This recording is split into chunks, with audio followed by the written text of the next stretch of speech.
안녕하세요. 차교수와 기초물리 시간입니다. 오늘은 제1강 물리학과 운동 계속하고 있고 속도 벡터를 공부할 차례입니다. 지난 시간까지 우리 극좌표계, 구좌표계, 좌표계의 단위 벡터들을 공부하고 위치 벡터를 각 좌표계에서 표현하는 것을 이제 배웠습니다. 이제 속도와 가속도에 대해서 공부할 차례인데 우리 거시 세계에서 움직이는 물체는 대부분 나중에 다시 이야기하겠지만 평면 위에서 움직입니다. 그래서 2차원 좌표계만 생각하면 좋습니다. 먼저 간단히 2차원 좌표계를 복습하겠습니다. 2차원 좌표계에는 두 개밖에 없었죠. 직각좌표계와 극좌표계. 그래서 직각좌표계에서는 XY가 좌표고 이 직각좌표계에서 위치 벡터를 표현하면 XX 더하기 YY 이렇게 됐습니다. 이것은 직각좌표계에 그린 위치 벡터를 보면 아주 바로 알 수가 있습니다. 그러면 극좌표계에서는 어떻게 됐냐면 극좌표계에서 좌표는 R과 세타인데 R 방향이 바로 위치 벡터의 방향이죠. 그래서 위치 벡터가 R 방향만으로 RR만으로 표시가 됐습니다. 그리고 R 세타 극좌표계와 직각좌표계 사이의 관계는 X는 R 코사인 세타, Y는 R 사인 세타가 되는 것을 바로 이 그래프에서 바로 알 수가 있죠. 역변화는 R은 X제곱 더하기 Y제곱의 제곱권, 그리고 세타는 아크 탄젠트 X분의 Y가 되는 것을 금방 알 수가 있습니다.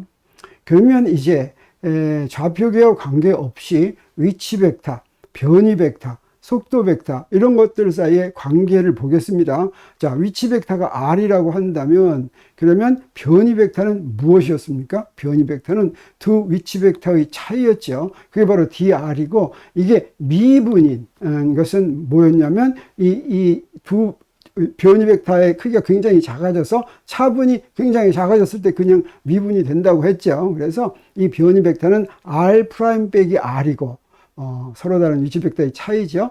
둘 사이 차이 간격이 굉장히 작다고 했습니다. 그러면 속도는 어떻게 되는 것이었냐면 이 변이 벡터를 시간 간격 dt로 나눈 것이었죠.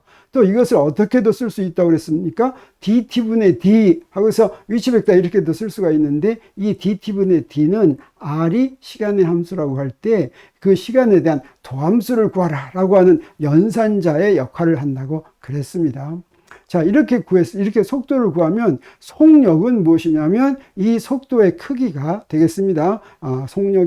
속도의 크기가 항상 속력이다. 이렇게 알면 되겠어요. 근데 이 속도를 계산하려도 이렇게 벡터로 표시해 놓으면 이것은 추상적인 것이고 실제로 계산하려면 어떻게 해야 된다 그랬습니까? 반드시 좌표계에서 대표를 해야 된다 그랬죠. 그래서 2차원 좌표계 두 개, 직각좌표계와 극좌표계에서 우리 이 속도를 어떻게 대표하는지 이제 보기로 하겠습니다. 자, 직각좌표계에서 대표할 때는 먼저 위치 벡터 우리가 알고 있으니까 이것의 미분이 바로 변이라고 그랬죠. 그래서 변이를 구하려면 어떻게 하면 되겠습니까? 그냥 dxx 더하기 dyy 이러면 되겠습니다. 이거 왜 그러냐면 x-과 y-은 변하지가 않죠. 이것은 물체가 이동하는 동안 다른 곳으로 가더라도 x-은 똑같은 벡터가 됩니다. 다시 말하면 x방향의 단위 벡터는 어떤 위치에서나 다 똑같기 때문에 이걸 미분해도 0이 되기 때문에 이렇게 x-과 y-은 미분하지 않고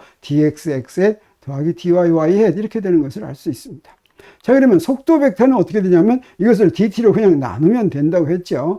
물론 x가 시간의 함수로 주어지면 도함수를 구해도 좋겠지만 이런 표현으로 되어 있으면 그냥 x로 나눈다고 생각하면 좋겠습니다. 그러면 이게 dt분의 dxx 더하기 dt분의 dyy 이렇게 될 텐데 dt분의 dx는 x를 시간에 대해서 미분하는 것이다. 이렇게 이야기해도 좋겠죠. 그러면 이렇게 됐을 때 이것이 바로 속도의 성분이니까 처음에 거는 x방향의 성분, 두 번째 것은 y방향의 성분이라고 한다면 우리 x방향의 성분과 y방향의 성분이 어떻게 주어지는 걸 알았습니까? x방향의 성분은 그냥 x좌표를 시간으로 미분하면 되고 y방향의 성분은 y좌표를 시간으로 미분하면 되는데 이게 언제나 그런 게 아닙니다. 좌표계에 따라서 이게 달라질 수도 있습니다. 특히 직각좌표계에서는 이렇게 간단하게 X방향의 성분은 전부 다 위치, 속도, 가속도가 전부 다 X좌표만으로 주어지고 Y방향의 성분은 전부 다 Y방향의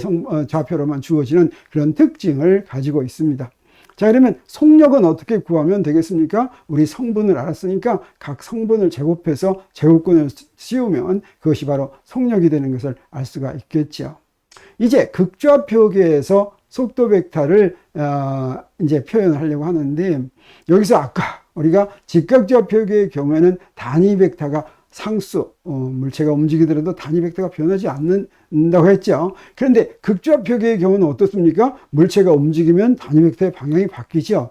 그래서 이때는 단위 벡터를 미분하더라도 0이 아니라 어떤 값을 갖는 걸 알 수가 있습니다. 그래서 극좌표계의 단위 벡터를 시간으로 미분했을 때 어떻게 되는지 하는 걸 우리가 알아야 되겠습니다. 그래서 먼저 극좌표계의 단위 벡터의 미분을 구해보기로 하겠습니다. 이것을 구할 때 어떻게 하면 좋냐면 직각좌표계로 표현해서 구하면 좋습니다. 왜 그러냐면 직각좌표계의 단위 벡터는 안 변하기 때문에 그렇죠. 그래서 한번 먼저 표현하겠어요. 그럼 우리 이거 알고 있죠? R방향의 단위 bek타는 코사인 세타 X에 더하기 사인 세타 Y에 이런 거 이 사각형 가지고 잘 알았죠? 그러면 이때 미분할 때 무엇이 필요하겠습니까? 코사인 세타를 미분한 거, 사인 세타를 미분한 걸 아는데, 필요한데, 코사인 세타를 미분하면 마이너스 사인 세타 D 세타가 되고, 사인 세타를 미분하면 코사인 세타 D 세타가 되는 것도 우리가 배웠죠. 그래서 이제 바로 R 방향의 단위 벡터의 미분을 구할 수가 있게 됐습니다. 그래서 앞에 거 코사인 세타 요거 미분하고 그 다음에 사인 세타 미분해서 이렇게 할 것 같으면 D 세타로 묶으면 우리 재밌는 걸 알 수가 있어요. 이 앞에 있는 게 바로 뭐와 같습니까? 세타 헤드하고 똑같죠. 그래서 R 방향의 단위 벡터를 미분하면 무엇이 되냐면 세타 헤드 D 세타가 됩니다. 그리고 세타 방향의 단위 벡터를 미분하면 똑같은 방법으로 해가지고 저기에 R 방향의 단위 벡터에 같은 항역이 있어서 마이너스 R의 D 세타가 되는 걸 알 수가 있어요. 직각좌표계에서는 항상 DR 햇은 세타의 D 세타, 그 다음에 D 세타 햇은 마이너스 R의 D 세타가 된다고 하는 걸 우리 기억하고 있으면 좋겠습니다. 여기서 특징이 뭐냐면 R 방향을 미분했더니 그 방향, 미분해서 나오는 방향이 세타 방향인데 세타 방향은 R 방향과 수직이죠. 자, 이런 결과가 왜 나오냐면 R 방향의 단위 벡터는 크기가 안 변하죠. 크기가 변하지 않고 방향만 변할 수 있는 것을 미분하면 항상 그것과 수직인 방향의 벡터가 생긴다고 하는 것은 우리가 일반적으로 증명할 수가 있습니다. 그래서 여기서 R 방향의 단위 벡터는 세타 방향의 방향이고, 그 다음에 R 방향의 단위 벡터를 미분하면 세타 방향의 단위 벡터 방향이 되고, 그 다음에 세타 방향의 단위 벡터를 미분하면 R 방향의 단위 벡터가 되는데, 이때 미분한 것의 크기는 D 세타다라고 하는 것이 이 결과라고 할 수가 있겠어요. 그러면 극좌표계에서 먼저 위치 벡터를 이렇게 표시했었는데 이걸 한번 미분해 가지고 변이 벡터를 구하겠습니다. 변이 벡터를 구하려면 이제는 앞에 거 미분하고 뒤에 거 미분해야 되겠죠. 근데 뒤에 거 중에서 dr 햇 요거 하는 것을 우리 구한 걸 여기다 대입할 것 같으면, 자, 이걸 대입하면 dr r 햇 더하기 r d 세타 세타 햇 이렇게 되는 것을 우리 알았으니까 이걸 어떻게 하면 됩니까? 속도 벡터를 구하려면 dt 그냥 나누면 되죠. 그래서 우리 이렇게 나눠서 우리 앞에 것이 r 방향의 성분이고 뒤에 것이 세타 방향의 성분이니까 여기서 우리 무엇을 알았습니까? R 방향의 성분은 dt분의 dr인데 세타 방향의 성분은 여기 r이 들어가죠. r dt분의 d 세타다. 당연히 이래야지 될 것이 우리가 차원으로 비추어 보면 이래야 된다는 거 우리가 알 수가 있습니다. 속도의 차원은 거리 나누기 시간이죠. 근데 세타는 차원이 뭐라고 그랬습니까? 차원이 없다고 그랬죠. 그래서 여기다가 r을 곱해야지 이 차원이 맞게 되는 걸 우리가 알 수가 있겠습니다. 그리고 이렇게 극좌표계로 표현했을 때 극좌표계의 속도의 성분을 알면 우리 속력은 어떻게 구하면 되겠습니까? 각 성분을 제곱해서 제곱근을 씌우면 그러면 극좌표계의 속력이 되는 걸 우리가 알겠습니다. 자, 그러면 속도에 관한 문제들을 풀어보기로 하겠습니다. 먼저 고속도로에서 자동차를 시속 100km로 타고 가는데 고속도로에서는 시속 100km로 가는 거죠. 5초 동안, 0.5초 동안 깜빡 졸았다. 그러면 자동차가 그동안에 얼만큼 움직였을까 한번 보겠습니다. 여기서 어떤 게 답이겠습니까? 어느 정도? 10m 정도? 20m 정도? 궁금하죠? 자, 그런데 이거 구하려면 어때야 되겠어요? 단위가 통일돼야 되겠죠? 그래서 우리 시속 100km를 m/s로 바꾸겠습니다. 그렇게 바꾸려면 어떻게 하면 된다고 그랬어요? 네, 단위도 계산에 포함시키면 된다고 그랬죠. 그래서 1km는 1000m, 그 다음에 1시간은 3600초를 여기다 집어넣고 여기에 숫자는 숫자대로, 그 다음에 단위는 단위대로 계산했더니 뭐가 나왔습니까? 27.8ms가 나왔으니까 0.5초 동안에 간 거리는 여기다가 0.5만 곱하면 되겠죠? 그랬더니 어떤 답이 나왔습니까? 13.9m. 그래서 0.5초 잠깐 깜빡하는데도 네, 근 14m를 간다고 하는 사실을 우리 알겠습니다. 자, 그러면 그 다음 문제 보겠습니다. 공중으로 물체를 던졌어요. 그랬더니 X와 Y가, X는 수평 방향의 좌표고 Y는 위쪽을 플러스로 한 연직 방향의 좌표로 할 때 이것을 t 함수로 주어졌습니다. X는 3t, Y는 2t 제곱 빼기 5다. 이때 무엇을 구하라는 거예요? t는 1일 때 물체의 속력을 구하라. 속력을 구하려고 하면 먼저 x방향의 성분, 속도의 성분, y방향의 성분을 구하면 되겠죠. 그래서 위치 벡터가 이렇게 주어졌으니까 속도를 구하려면 한번 미분하면 되죠. 시간에 대해서. 그래서 dt분의 dx는 그냥 3이 되고 dt분의 dy는 그냥 4t가 됐습니다. 그러면 1초 때의 속도는 어떻게 되겠습니까? 네, vx는 3m/s, vy는 4m/s니까 이것의 속력, 요걸 제곱해서 제곱권을 취하면 바로 무엇이 됐어요? 5m/s가 됐죠. 그래서 5m/s라고 하는 걸 우리 알 수가 있었어요. 이것처럼 속력을 구하려면 각 축방향의 성분을 구해서 그것을 제곱해서 제곱권을 취하면 된다라고 하는 걸 우리가 알았습니다. 이제 극좌표계를 좀 해보겠어요. 입자가 평면 위에서 x는 3t제곱, y는 4t제곱에 의해서 움직인다. 이때 이제 단위가 이렇게 됐을 때 t는 1초일 때 VR, R 좌표의 성분을 구하라라고 하는 거죠. 자, 이거 어떻게 구하면 되겠습니까?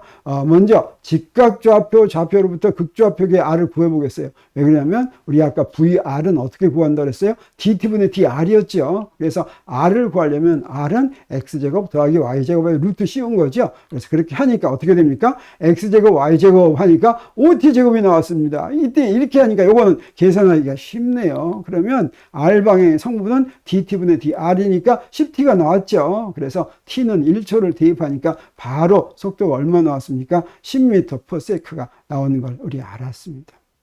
그런데 이것을 다른 방법으로도 할 수가 있습니다. 어떻게 다른 방법으로 하냐면 먼저 우리 극좌표계의 단위 벡터를 이용하려고 합니다. 근데 극좌표계의 단위 벡터는 위치마다 달랐죠. 그래서 t는 1초일 때 위치를 먼저 구하겠습니다. 그래서 p는 1초일 때 위치를 먼저 구했더니 어때요? x는 3t제곱에 t는 1초 집어넣고 y는 4t제곱에 t는 1초 집어넣으니까 3m와 4m가 나왔죠. 그러면 이때 우리 무엇을 알 수가 있냐면 R을 아니까 R이 5m가 이렇게 됐습니다. 자, 그러면 우리 이때 극좌표계의 단위 벡터는 바로 뭐가 되냐면 R 햇은 코사인 세타 x 더하기 사인 세타 y 이랬죠. 근데 코사인 세타는 우리 뭘로 알 수가 있냐면 R은 x 코사인 세타 이런 거 알죠? 그래서 R분의 x가 코사인 세타입니다. R분의 Y는 사인 세타입니다. 이걸 대입했더니 5분의 3, 5분의 4 이렇게 나왔습니다. 그리고 세타 방향의 단위 벡터는 마이너스 사인 세타 더하기 코사인 세타 그러니까 마이너스 사인 세타 x 더하기 코사인 세타 y니까 이것은 마이너스 r분의 yx 더하기 r분의 xy 이렇게 되겠죠. 자, 그래서 이렇게 우리가 구했습니다. 자, 이걸 구하면 어떻게 되냐? 이때 우리 속도 이제 위치 벡터 이런 걸 알았으니까 그 단위 벡터 바로 t는 1초 위치에서의 단위 벡터를 알았으니까 우리 속도를 직각좌표계와 우리 극좌표계에서 표현할 수가 있어요. 똑같이. 자, 속도는 속도 v라고 표시한 거는 이건 추상적이죠. 극좌표계에서 표시하면 vx, x 더하기 vy, y 그 다음에 극좌표계에서 표시하면 vr, r 더하기 v 세타, 세타 햇인데 양변의 r 햇을 스칼라 곱하면 어떻게 됩니까? 우변에서는 VR만 남죠. 왜 그러냐면 R의 돗 세타에서는 0이니까. 그러면 우리 어떻게 쓸 수가 있냐면 VR은 VX, X의 돗 R의 더하기 VY, Y 돗 R 햇 이렇게 하는데 X 햇 또 R 햇 이건 우리 무엇으로부터 알 수가 있습니까? 바로 여기서 알 수가 있죠. R 햇에다가 X 햇을 스칼라 곱하면 0.6만 살아남지요. 그리고 Y 햇에다가 R 햇을 스칼라 곱하면 그러면 뒤에 것만 살아남죠. 그래서 VR이 VX와 VY 가지고 0.6 VX 더하기 0.8 VY다 라고 하는 거 우리가 알게 됐습니다. 그러면 VX, VY 구하기는 쉽죠. 그래서 VX, VY 이렇게 구했습니다. 그리고 이걸 이용해서 여기 계산하니까 어떻게 됐습니까? 네, 이렇게 계산하면 아까와 똑같은 10m/s가 나오는 거 우리가 알았습니다. 이 경우에는 앞의 방법으로 하나, 이 방법으로 하나, 이 방법이 조금 더 복잡할 수도 있죠. 근데 어떤 경우에는 우리 R을 T의 함수로 구하기가 굉장히 복잡할 경우가 있습니다. 그러면 이 방법으로 하는 것이 훨씬 더 쉬운 그런 경우가 있는데 그런 예를 하나 들어보겠어요. 그래서 입자가 평면 위에서 이번에 X는 3 코사인 파이 T, Y는 5 사인 파이 T에서 움직인다 라고 할 때 VR과 V세타를 구하라 라고. 먼저 V세타를 한번 구해보겠습니다. 이때는 아까 두 번째 방법으로 하는 것이 훨씬 더 좋습니다. 1초일 때 위치는 3 코사인 파이니까 뭐가 됩니까? 마이너스 3m가 되죠. 코사인 파이는 마이너스 1이죠. 그 다음에 사인 파이는 얼마입니까? 0이죠. 그래서 y좌표는 0입니다. 그러면 이때 우리 바로 극좌표계의 단위 벡터를 알 수가 있겠어요. 그리고 R의 크기는 3m가 되죠. Y는 0이고 X는 마이너스 3이니까. 자, 그러면 1초일 때 극좌표계의 단위 벡터는 우리 아까 한 것처럼 이렇게 하는데, 네, 그래서 R분의 X, X햇 더하기 R분의 Y햇 하면 마이너스 X햇 이렇게 나왔습니다. 또 세타 방향의 단위 벡터도 이렇게 했더니 마이너스 Y햇 이렇게 나왔어요. 근데 이거 우리는 이렇게 그림을 그려보면 금방 알 수 있어요. 요 점이 어디에 있는 것입니까? 요 점이 X는 마이너스 값이고 Y는 0이죠. 바로 여기 있는 것이죠. 그러면 위치 벡터는 어떻게 됩니까? 이렇게 되죠. 그러면 R 방향의 단위 벡터는 어떻게 되겠어요? 위치 벡터 방향이니까 이 방향이죠. 이게 바로 어떤 방향입니까? 마이너스 X 방향입니다. 그리고 세타 방향의 단위 벡터는 어떻게 돼요? 네, 요 반시계 방향으로 이렇게 돌아가는 방향이죠. 이게 바로 어떤 방향입니까? 마이너스 Y 방향이다 라고 하는 걸 우리 알겠습니다. 그래서 이렇게 위치만 찍어 놓을 것 같으면 우리 극좌표계의 단위 벡터를 쉽게 바로 알아낼 수가 있겠습니다. 그러면 아까와 똑같은 방법으로 속도를 구해보기로 하겠습니다. 그래서 극좌표계의 단위 벡터가 이렇게 됐으니까 우리 속도 벡터는 아까 한 거 있었죠? Vx, X햇 더하기 Vy, Y햇은 VR, R햇 더하기 V세타, 세타햇 했으니까 V세타를 구하려면 어떻게 하면 되겠어요? 네, 여기 양변에 세타 햇을 스칼라 곱하면 되겠죠? 그래서 Vx, X도 세타햇 더하기 Vy, Y도 세타햇. 그런데 세타 햇에 보니까 Y방향 성분밖에 없죠. 그래서 앞에 건 없겠습니다. 그리고 요거 성분이 마이너스 1이니까 여기다 마이너스 1을 곱하면 바로 뭐가 되겠어요? 마이너스 VY 이렇게 되는 걸 알 수가 있죠. 그래서 우리 VY만 구하면 되겠습니다. 그래서 1초일 때 VY를 구하면 자, 여기 VX는 0이 나왔고 VY는 5파이 코사인 파이인데 여기에 1주 파이를 코사인 파이가 마이너스 1이죠. 그래서 어떻게 됐습니까? 마이너스 5파이 미터 퍼 세크라고 하는 걸 우리 알았습니다. 여기다 대입할 것 같으면 어떻게 되겠어요? V 세타는 마이너스 VY니까 우리 5파이 미터 퍼 세크다라고 하는 걸 우리 이렇게 알겠습니다. 이것처럼 극좌표계를 이용할 때는 어떤 점에 주의해야 되겠습니까? 극좌표계의 단위 벡터는 위치에 따라서 변한다. 그래서 지금 입자가 어떤 위치에 있느냐에 따라서 그 위치에 맞는 극좌표계를 반드시 구해야 되겠습니다. 그래서 속도 벡터에 관한 것은 이 정도로 마치고 우리 다음 시간에는 가속도 벡터를 우리 평면상에서 평면좌표계, 2차원 좌표계, 직각좌표계와 극좌표계에서 어떻게 구하는가 하는 것을 공부하도록 하겠습니다.